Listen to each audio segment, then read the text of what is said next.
Low German Radio is on the air in Belize.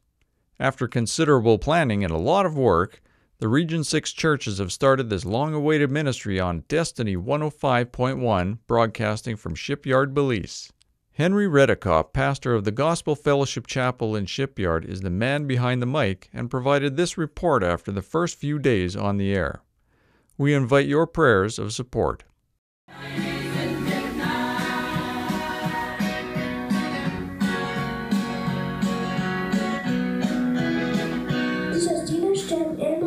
Destiny 104.1. Thank you for standing with us in prayer over the last number of months as we've been working on this radio station. We have worked hard to make this a reality, and we've faced many obstacles along the way, but we're on the air right now.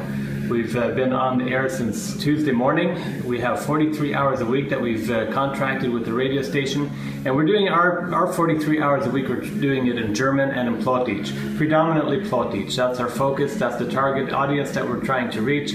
And so we're airing sermons from Jakob Funk with Square One Media. We're airing sermons with Peter G. Giesbrecht from the Gartitzer Mennonite Conference.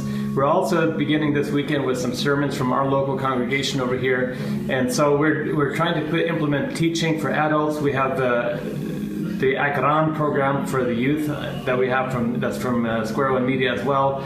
We have children's features every day that we have for Square One Media. So we have a number of programs that we're airing, but we're still focused predominantly on music. And we're still looking for a lot more music, so if you have access to some that you can encourage us to look into, I would appreciate that. We still have a lot of room to increase our music library. So I want to thank you again for praying with us, for encouraging us. Some of you have written us notes, emails, texts, and so on to encourage us. I appreciate that very much. And we just want to invite you to continue praying with us. We have a long ways to go. We're trying to make this station something that fits the culture that we live in, but our aim and our focus is that people will come to know Jesus Christ through what we do here with this radio station. So please continue to pray with us, and we'll try to keep you updated as we go. Thank you.